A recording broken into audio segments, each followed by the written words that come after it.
जानिच नाई चर्म रोग जदि ना माटीर प्रलेप जदि दिज्वा से चर्म रोग ठीक है जानिच। तो ये है माटी।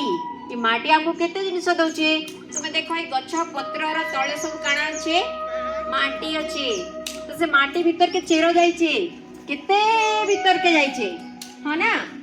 आ से हमको केते जिनिस दउचे गछ एबे आमे करूतिला ना वृक्षासन सुनुतिला ना वृक्ष हमके केते जिनिस दउचे छाई दउचे पत्र दउचे फूल दउचे फल दउचे आ कना दउचे औषध दउचे अठा दउचे आ बहुत जिनिस आमे चाष करिकिरी गछरु आमे विभिन्न जिनिस प्राप्त करिकिरी बहुत पैसा भी आमे रोजगार करूछु है ना।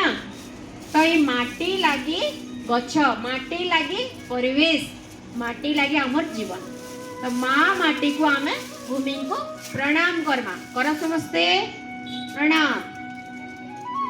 भू नमन आसन शिखितिले ना आमे काली भू नमन आसन